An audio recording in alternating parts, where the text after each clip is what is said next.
ao Pergunta Simples, o vosso podcast sobre comunicação. Chegamos ao fim da primeira série, um ano inteiro de perguntas e respostas. Esta é a edição número 47, a última edição da série. Em setembro, prometo voltar para fazer mais perguntas. A ideia de fazer este podcast sempre foi a de falar sobre o dilema da comunicação. Comunicar é um ato francamente democrático, todos podemos fazê-lo, mas comunicar é ao mesmo tempo um ato de simplicidade e de complexidade extrema, as duas coisas ao mesmo tempo. E eu sempre adorei estes paradoxos da vida. A escolha dos vários convidados que aceitaram criar diálogos comigo teve um critério principal, a existência de uma curiosidade iniciática, um tema, uma afirmação ou uma interrogação que fosse o detonador para uma vontade de querer saber e depois de poder contar tudo para quem nos ouve. Claro que depois se misturou a subjetividade individual, a maneira de comunicar e aquilo que todos podemos fazer uns com os outros: aprender. Por isso fui à procura de inspiradores, criadores, líderes, visionários ou simplesmente crentes na alma humana. Se conseguiram ouvir alguma destas coisas no Pergunta Simples, então esta missão está cumprida.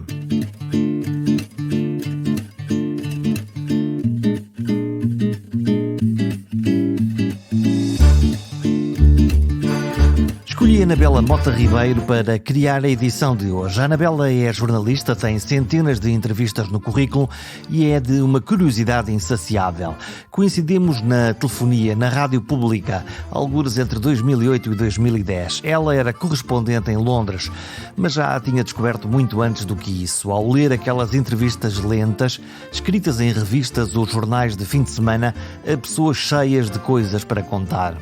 Muitas destas entrevistas estão agora no site dela e podem ser descobertas ou relidas, e garanto-vos, vale mesmo a pena.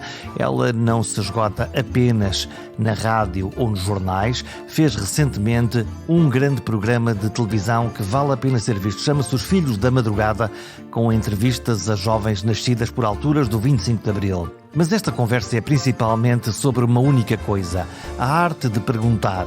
Como se fazem boas perguntas, ou o que é uma grande pergunta? Eu acho que uma boa pergunta pode ser uma pergunta que interrompe. Pode ser uma pergunta que interrompe, que para, que detona, que funciona no fundo como uma interpelação daquele com quem estamos a falar, e que o obriga a ler as coisas de outra maneira, a posicionar-se de outra maneira, a pensar de outra maneira. Portanto, eu gosto da ideia da pergunta assim como qualquer coisa que convoca uma certa suspensão, suspende o automatismo, a resposta automática, aquilo que já se sabe, e que pode ser justamente qualquer coisa que abre espaço para novos sentidos, novas interrogações, novas compreensões. Acho que uma boa pergunta pode ser isso. E quando tu constróis uma pergunta? Não é nada uma pergunta que constrói, que desencadeia uma resposta certa. Eu acho, aliás, que não há uma resposta certa. Não estamos no domínio das ciências exatas. Eu desconfio um pouco nas ciências humanas, sobretudo nas relações humanas, da exatidão. Acho que aquilo que vem por fora é normalmente muito mais interessante e fértil. Portanto, a boa pergunta não é aquela que suscita uma resposta cabal, é aquela que abre sentidos. Não é uma pergunta burocrática, é uma pergunta que tu vais à procura de abrir o entrevistado e de quase conseguir abrir o entrevistado por dentro? Sim, acho que sim. Hoje, sobretudo na política ou nas pessoas que estão muito expostas e que estão continuamente a falar, a responder, a reagir àquilo que vem de fora, há uma procura de uma resposta que seja suficiente e que satisfaça aquele que quer saber, pronto. E isto que eu disse sobre o que é uma boa pergunta e o que ela pode desencadear, não se refere a este plano, a esta circunscrição. Estou a pensar em qualquer coisa que é muito mais profundo, não é? e se calhar estou a trazer muito a minha experiência enquanto jornalista, que não estava presa ao cotidiano, ao registro diário, e que tinha esse folgo do fim de semana, esse folgo do grande texto ou das grandes conversas, onde há espaço para mais do que uns caracteres, uns segundos de atenção. Apesar de tudo, tu conversaste com dezenas de políticos. Lembro-me de uma história que tu contas com graça, que é o dia em que tu quiseste entrevistar Mário Soares, provavelmente o político português mais entrevistado da história, e que é como é que se vai fazer uma entrevista a alguém que já gastou quase todas as palavras. Pois, é um grande desafio. Estas pessoas que dão continuamente entrevistas e que parece que já usaram as palavras todas, são especialmente desafiadoras para um jornalista. E então a pergunta é: como é que se fala com estas pessoas? A resposta é: não sei, e eu acho que vou sabendo à medida que vou falando com elas, e sobretudo quando faço um exercício de preparação, um exercício prévio à entrevista, que me dá algumas pistas pelas quais depois eu arrisco ir. Mas tu escreves uma lista de perguntas formal, uma lista de tópicos, uma lista de curiosidades. O que é que detona em ti este processo criativo de querer saber, de perguntar? Se calhar começo por fazer um esclarecimento, por explicar que para mim as coisas têm registros muito diferentes consoante eu estou a entrevistar para jornal, para rádio, para televisão. Porque na televisão, obviamente, há uma consciência da imagem e há especificidades desta linguagem que obrigam a que eu seja, por exemplo, mais interventiva, ou que tenha sempre mais presente a noção de que o tempo tem um limite, o tempo é diminuto. Vou concretizar. Eu agora fiz uma série de 25 entrevistas, Os Filhos da Madrugada, para a RTP3, e as entrevistas tinham entre 20 a 25 minutos máximo. Contrariamente àquilo que era o meu hábito, eu levei perguntas escritas, porque eu tinha de ser tão concisa e tão focada na abordagem daqueles entrevistados que não podia perder tempo na procura de formulações mais precisas. O que não quer dizer que eu não tivesse ouvido com a mesma atenção e disponibilidade das pessoas, mas eu precisava de uma rede, eu precisava de me sentir mais segura. A rádio também tem normalmente um limite temporal e também tem características próprias, porque aqui nós não temos a consciência de ser vistos e a linguagem corporal, que por si já transmite muita coisa, já diz muita coisa. E abro só um parênteses para dizer, é tão frequente, para não dizer obrigatório, nós olharmos para a televisão e antes mesmo de ouvirmos a pessoa dizemos: ai que roupa horrorosa, ai que penteado despenteado. Nós lemos as pessoas independentemente antes delas nos darem qualquer conteúdo racional ou formal. Sim, na televisão acontece muito isso, portanto é uma relação muito epidérmica de identificação e de rejeição, e é uma coisa que se faz em segundos a partir da linguagem corporal e do visual. E só depois é que vamos ouvir a pessoa e perceber se simpatizamos ou antipatizamos com a pessoa, com o seu tom de voz, e depois vamos chegar àquilo que a pessoa está a dizer, ao conteúdo. Portanto, a parte formal impõe-se muito. Na rádio, essa parte formal também tem muita força, porque estamos a ouvir as modulações da voz da pessoa, a prosódia, os silêncios, a dicção.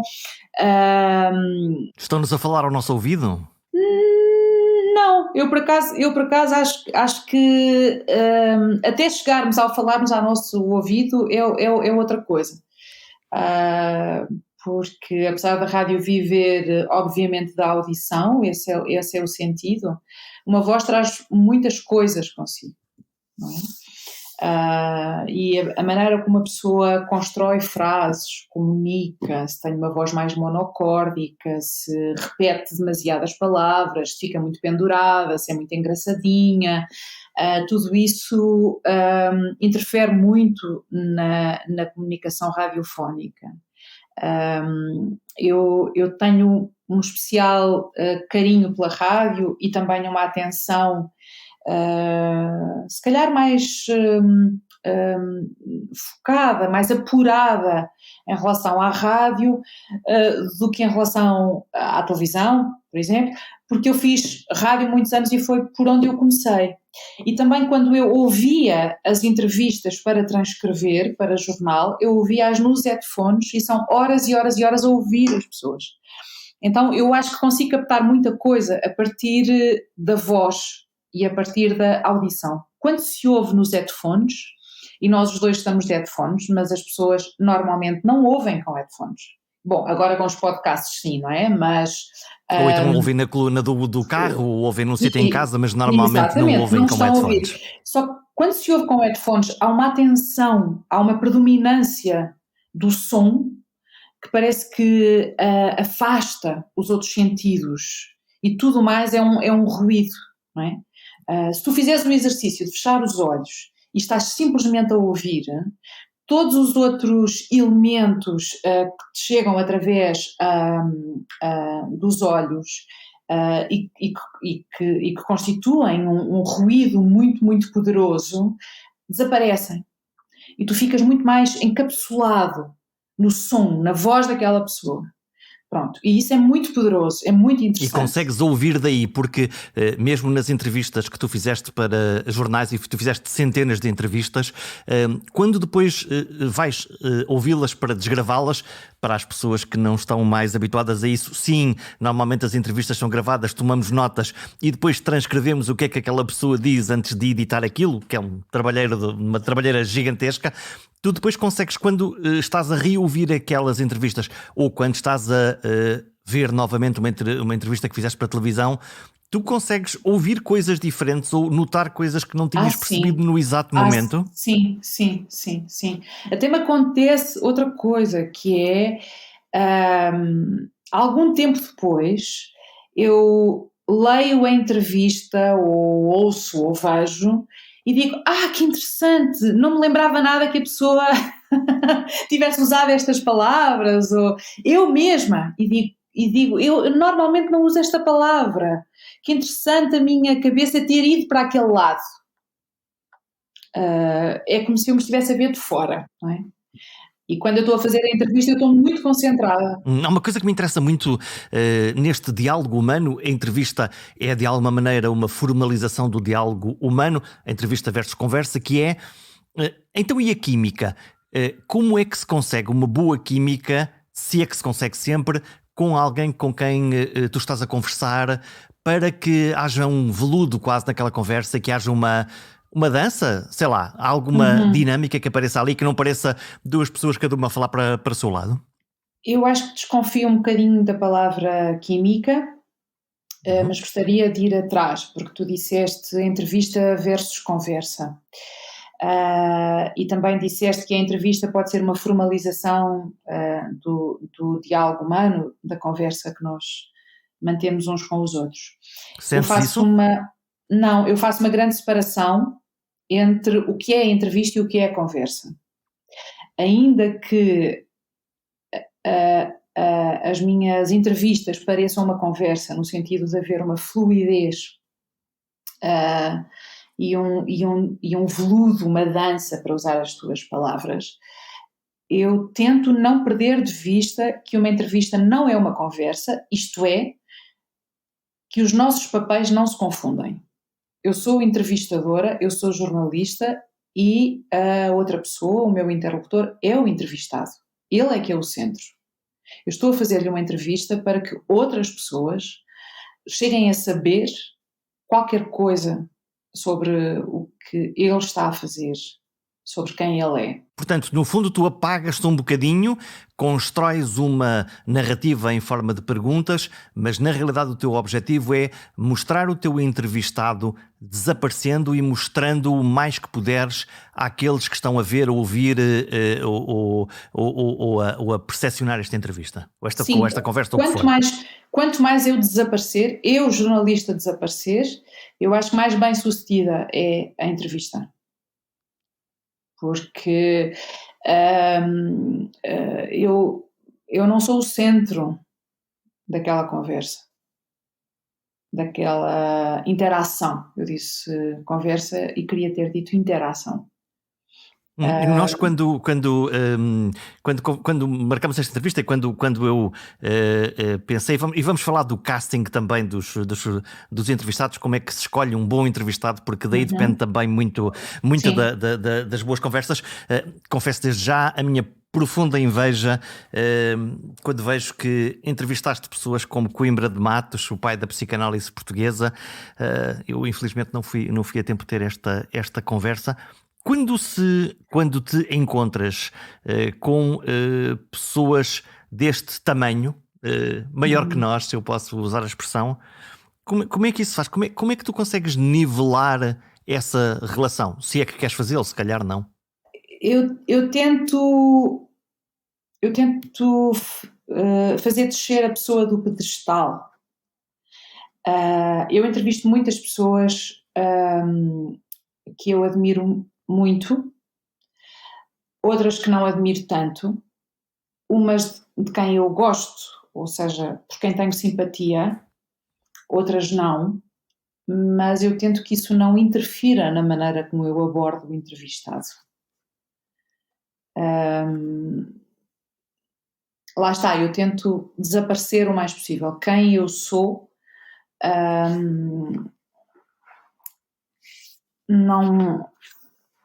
não pode condicionar demasiado, porque condiciona sempre um pouco, claro, a apreciação, a leitura que depois o público vai fazer daquele conteúdo informativo. Mas como é que é entrevistar pessoas como, lá está, Coimbra de Matos? Estou a dar este exemplo, porque é um exemplo que está na minha cabeça, mas há dezenas de outras pessoas que tu entrevistaste e que são intelectualmente fascinantes, são emocionalmente, não há maneira de se ser neutro em relação a estas personalidades, porque elas genericamente comem o nosso universo todo. Elas pensam melhor, quase que diria, sentem melhor, mostram-nos um mundo que nós não estávamos a ver até que ouvemos estas pessoas a preferir determinadas palavras.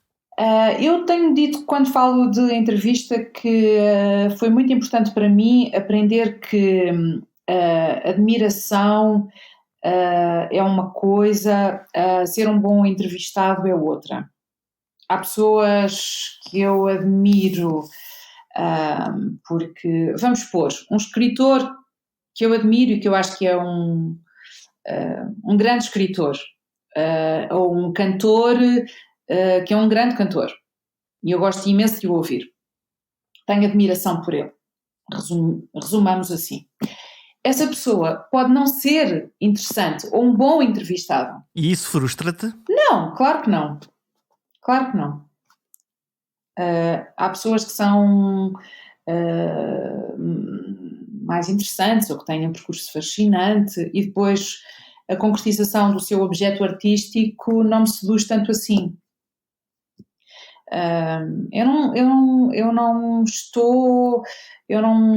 Eu tento, eu não estou a dizer que eu consigo sempre, mas eu tento que não interfira muito naquilo que eu estou a fazer, o que eu penso acerca daquela pessoa. Depois também é defensivo quando eu tento fazer as pessoas descer do seu pedestal, porque senão eu estou maniatada, eu estou só num exercício de devoção a entrevistar um ídolo ou um ídolo coletivo, pode nem ser o meu, não é? E que estratégias é que tu usas para conseguir, lá está, entrevistar os maiores entre os maiores, para conseguir nivelá-los e chamá-los à terra, sem eles perderem esse brilho que te levou a escolhê-los para ser entrevistados? Olha, vou responder com uma resposta do Ivo Pitangui, a quem eu fiz essa pergunta, porque ele operou toda a gente, desde a Sophia Loren, a Leni Riefenstahl, conheceu o Alain Delon, toda a gente foi operada pelo Ivo Pitangui, maior cirurgião plástico, talvez do século XX, não só do Brasil. E ele tinha feito uma cirurgia plástica à Clarice Lispector, que adormeceu com a máquina de escrever no colo, a fumar, e houve um incêndio terrível na sua casa e ela ficou desfigurada, as mãos também, e o Ivo Pitangui operou a Clarice Lispector. Então ele disse, sabe, quando as pessoas vêm ter comigo para ser operadas, elas deixam de ser a Clarice Lispector ou a Sophia Loren, e são pessoas com vulnerabilidades e são pessoas que precisam de um cuidado específico. Mutatis mutandis, porque não é isso, elas não precisam dos meus cuidados específicos, mas eu tento que durante o espaço da entrevista elas não sejam só a Clarice Lispector, a Sophia Loren, o Plácido Domingo, o Coimbra de Matos. Eu tento trazer também vulnerabilidades todos nós temos uns nós cá dentro.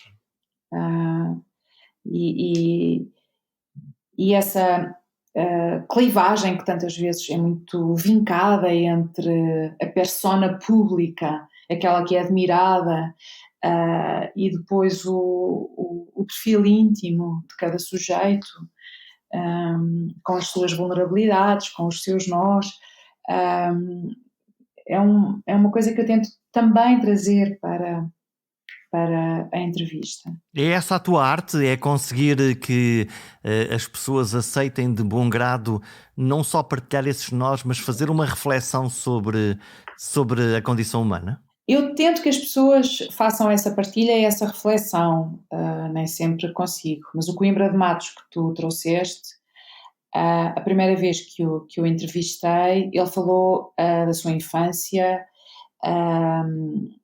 falou de uma cena que eu interpretei como uma cena de ciúme em relação ao seu irmão pequeno, e ele disse, o meu psicanalista da altura fez essa mesma interpretação, mas eu não concordo. E tu notaste ali uma tensão e disseste, uau, agora vou-me agarrar a isto, vamos ver como é que isto dá. Não, nada. Achei. Não. Eu acho que as entrevistas não têm, ou tento que não tenham um tom belicoso, da acrimónia, e os momentos de dissensão são normalmente coisas que nos conduzem até a bons lugares, não é? Eu não tento corresponder ou interpretar exatamente da mesma maneira que o entrevistado. Portanto, bastou-te para ti ver e mostrar às pessoas que ali havia um ponto, neste caso o entrevistado Coimbra de Matos fez uma reflexão sobre isso, e isso dá para mostrar um lado humano e não público daquele entrevistado? Sim, no fundo o que aparece nesse fragmento da memória do Coimbra de Matos é uma história em que ele foi também uma criança que sofre, não é? E todos nós temos isso. Eu depois acho que aquilo na entrevista não tem de ficar acabado. Acho até mais interessante se o leitor se interrogar. Eu concordo com a interpretação que a Anabela e o psicanalista de então do Coimbra de Matos fizeram, ou com a do Coimbra de Matos. Portanto, isto ficar em aberto até acho muito mais interessante. E onde é que vais buscar a energia criativa e a curiosidade para poder, ao mesmo tempo, entrevistar Mário Soares ou Coimbra de Matos? Isto é só a título de exemplo, não o caso particular, não me interessa o caso particular. Entrevistar Dolores Aveiro, que é provavelmente uma mulher portuguesa que não tem essas características da superestrela, salvo o facto de ser mãe de Cristiano Ronaldo, mas na realidade ela própria é uma personalidade. Sim. Bom, eu gostei muito de entrevistar a Dolores Aveiro, muito. Sim, já agora eu gosto muito dela, quer dizer, eu dei este exemplo, mas é porque ela representa verdadeiramente muito da mãe portuguesa e de alguém que tem de facto uma densidade muito interessante. Eu gostei muito da entrevista. Eu agora podia dizer, mas não gostei muito dela. Por acaso gostei, simpatizei com ela. Mas só trago isto para dizer, eu gostei muito de fazer a entrevista, eu gosto muito da entrevista, acho que é uma boa entrevista, mas eu podia não ter gostado da pessoa. E isso não mudava nada e a entrevista continuava a ser extraordinária. Já agora há uma coisa importante, no teu site anabelamoteribeiro.pt, tu tens lá o teu acervo completo das entrevistas, é um site muito, muito bonito, vale a pena ir lá espreitar para ver as entrevistas. Obrigada. Obrigada pela remissão. Eu gosto de saber que aquilo é um arquivo e que está disponível e que o acesso é fácil e é gratuito. Qualquer pessoa pode pôr anabelamoteribeiro.pt e depois no motor de pesquisa pôr Dolores Aveiro ou Coimbra de Matos e vai aparecer. Mas se puser no Google Dolores Aveiro e depois o meu nome, também vai ter diretamente ao site. Eu acho que gostei de entrevistar a Dolores Aveiro porque ela é muito singular e é uma personalidade forte e é muito diferente da generalidade das pessoas que eu entrevisto. E era muito desafiador escutar e saber escutar. Eu não sabia se sabia escutar uma pessoa com aquele perfil, com aquelas características. Eu sabia que era uma mulher muito simples, com pouca instrução, mas eu parti para a entrevista com um grande interesse, procurando chegar até ela, a quem ela é na sua essência, não é? Também já estou farta de perceber, ou careca de perceber, como se diz em bom português, que há muitas pessoas que são até professores catedráticos, têm muita cultura e que não valem um caracol, não são pessoas estimáveis, nem são pessoas muito interessantes. Eu lembro-me de ter pensado nisto quando fiz a entrevista à Dolores Aveiro, porque nessa altura um professor catedrático, uma pessoa de uma grande cultura e sem dúvida inteligente, portava-se como um verme em público. E eu pensava, olha, aqui está uma mulher que não tem nenhuma instrução, teve uma vida absolutamente desgraçada. E percebeu o mundo rapidamente. E a cultura não é tudo, portanto eu não fico vidrada, posso ficar impressionada e acho muito, muito estimável, sobretudo aquelas pessoas que se fizeram a si mesmas e que através da cultura, da inteligência, da reflexão conseguiram crescer muito na vida e compreender muitas coisas. Mas deixa-me provocar-te, se nós olharmos para... vou-te dar dois exemplos de dois entrevistados. Um que é uma alma maior, Álvaro Cisa Vieira, mestre pai da arquitetura portuguesa, construção do mais belo do belo. Tu entrevistas Álvaro Cisa Vieira e ao mesmo tempo entrevistas Bruno Nogueira, provavelmente no projeto estético, se calhar com menos graça, no meu ponto de vista, numa coisa chamada Uma Néspera no Cu.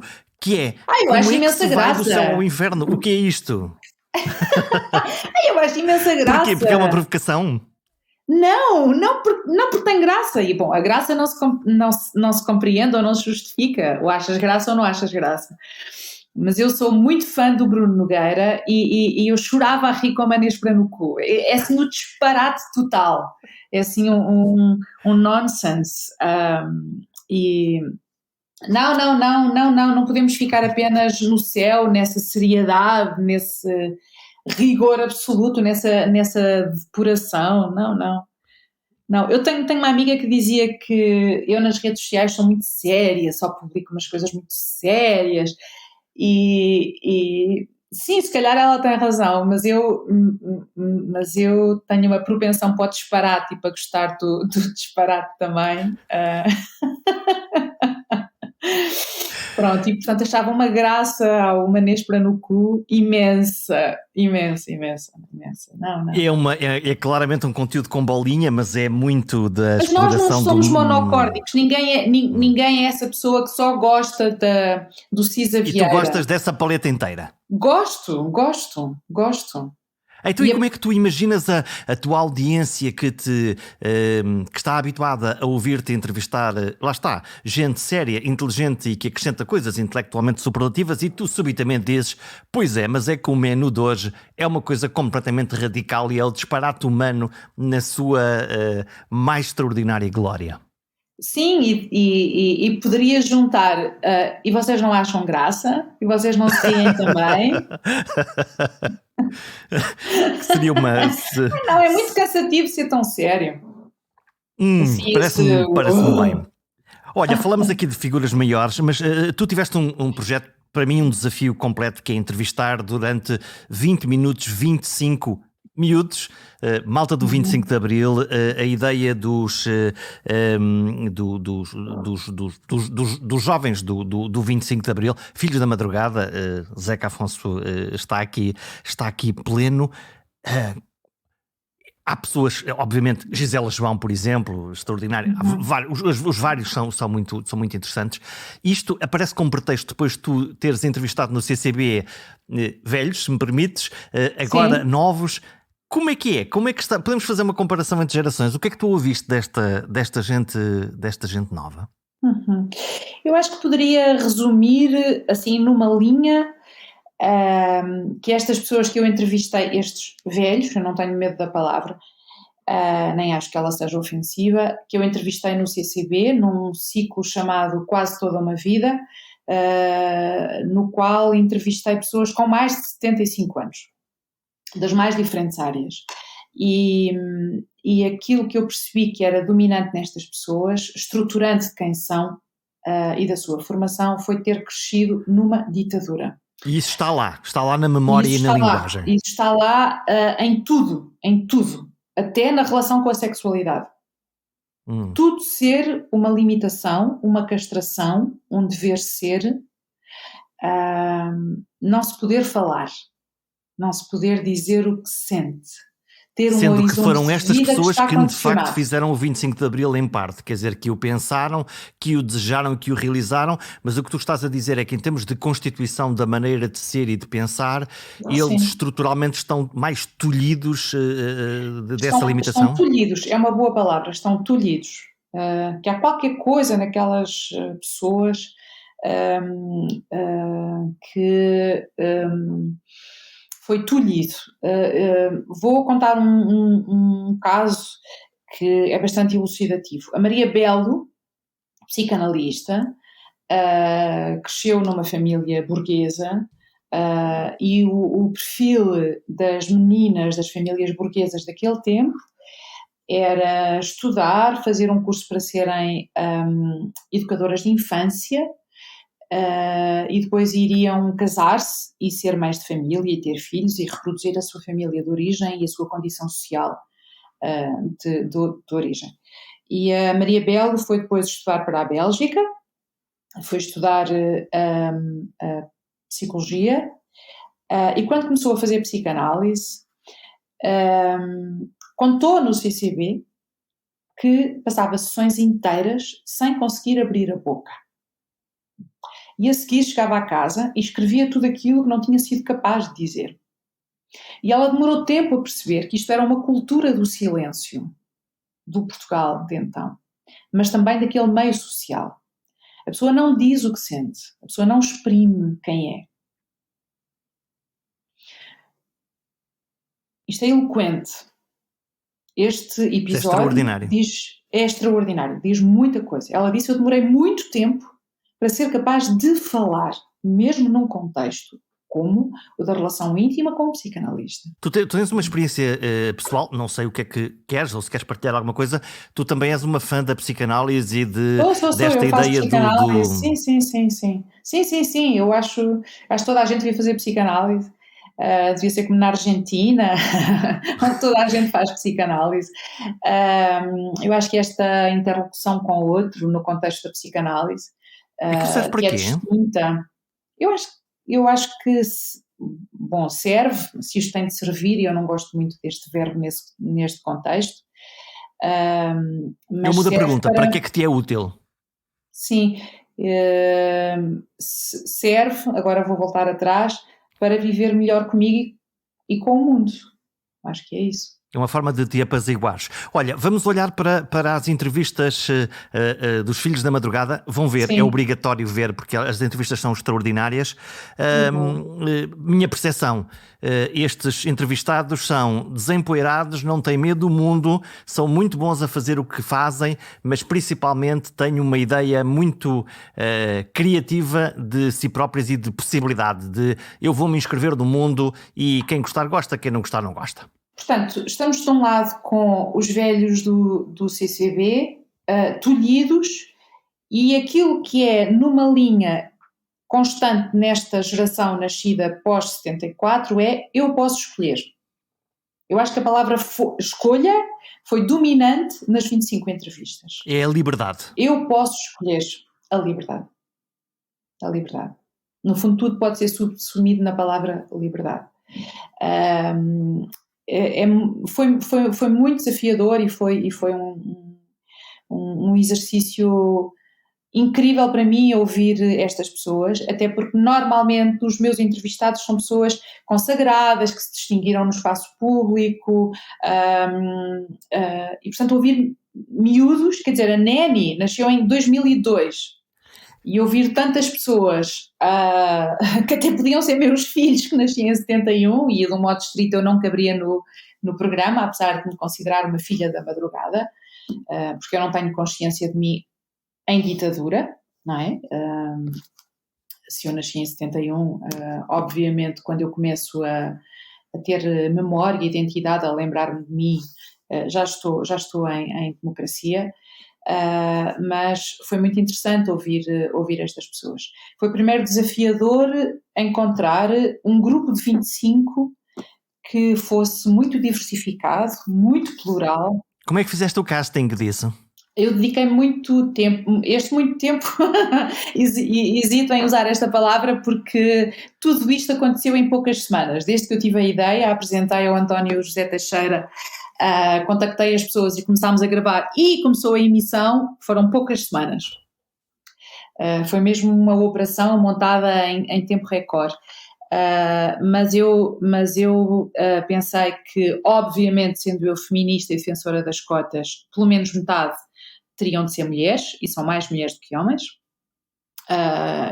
Isso era inquestionável para mim. Depois eu queria pessoas que fossem de esquerda e de direita, umas exercendo funções políticas partidárias, outras não, tendo apenas uma afinidade ideológica à esquerda e à direita. Isso também tinha de estar representado e ser proporcional. Depois queria pessoas nascidas na década de 70, na década de 80, na década de 90 e idealmente uma pessoa já dos anos 2000. E isso foi importante porque uma pessoa que nasceu na década de 70 e uma pessoa que nasceu na década de 90 têm mundos diferentes. Tu foste à procura de diversidade. Fui à procura de diversidades. Também quis que fossem pessoas de todo o país. Uma queixa que eu ouço constantemente é: só vão à televisão ou só aparecem nos jornais as pessoas de Lisboa, dos grandes centros. E por isso eu queria mesmo trazer pessoas que vivessem em todo lado ou que tivessem nascido em muito lado. Também queria pessoas de diferentes estratos sociais. um caso muito falado nestes 25 foi o do físico Vítor Cardoso, que nasceu numa aldeia perto da Póvoa de Varzim e que hoje é professor catedrático do técnico, e o pai dele era trolha. E a mãe trabalhava no campo também. Um verdadeiro elevador social conseguido, lá está. A escola, sim, muitos falaram disso, da escola ser o elevador social para eles ou para os seus pais. Portanto, eu acho que aparece aqui um retrato do país. A partir destas histórias contadas na primeira pessoa, há uma história com H maiúsculo que se vai desenhando e que é a dos últimos 47 anos, não é? Mas não só, porque estas pessoas trazem continuamente os seus pais e os seus avós. E por isso este passado ditatorial, fascista, o destas pessoas que apareceram no CCB, acaba por desaguar no programa, porque nós fomos educados, nós, filhos da madrugada, fomos educados por estas pessoas. E que nos dizem: tem lá cuidado com o que estás a dizer nas redes sociais, vê lá isso, tem juízo, olha que tu tens um emprego e olha que podem não gostar do que é que tu estás a dizer. No fundo, não te afirmes com muita força. Arranjam um emprego, não é? Tem ainda umas ideias de que um emprego é para a vida, uma casa também é para a vida. É muito interessante isso. Ainda nestas pluralidades, nestas diversidades, eu também queria que as pessoas fossem de áreas muito diferentes. Pessoas da cultura, da ciência, da política, mesmo a nível religioso. Há uma diversidade, porque tenho católicos praticantes como a Assunção Cristas e o João Taborda da Gama, um pastor evangélico que é o Tiago Cavaco, uma pessoa que tem uma genealogia judia, que é a Tatiana Salem Levi. Salem Levi, o nome já diz tudo, não é? Mesmo que a sua prática religiosa não seja assim. Há pessoas com raízes cabo-verdianas e angolanas, os Serreis, a Neni, a Jaimília Pereira de Almeida, portanto há muitos Portugais aqui. Olha, com esta diversidade toda, como é que tu observas que, havendo, lá está, estas diversidades todas, estas interessantíssimas diversidades, quer culturais, quer religiosas, quer de formação, como é que tu assistes ao movimento que aparentemente estamos todos a viver de alguma radicalização e alguma intolerância em determinados polos da sociedade portuguesa? Não, isso achas que é um também... sintoma? Não, acho que é, bom, é preocupante, sem dúvida. Eu acho que este programa é talvez o mais político que eu já fiz, no sentido em que fazer esta escolha, incluir esta diversidade, dizer Portugal é isto tudo e mais, abrir o ciclo dos 25 com uma mulher negra, doutorada, que nasceu em Angola, tem em si uma afirmação política. E tu quiseste fazer isso? Sem dúvida, sem dúvida. E terminei com uma miúda que é negra, tem raízes cabo-verdianas, é pobre e é imigrante. A escolha e o alinhamento foram cuidadosamente pensados. E é no sentido de apontar para a liberdade, para a tolerância. É um Portugal inclusivo, plural, e é justamente uma forma de dizer isto que está a crescer preocupantemente, estes extremismos, esta polarização protofascista, é uma coisa que tem de ser combatida. A Neni, que nasceu em Portugal e que tem raízes cabo-verdianas,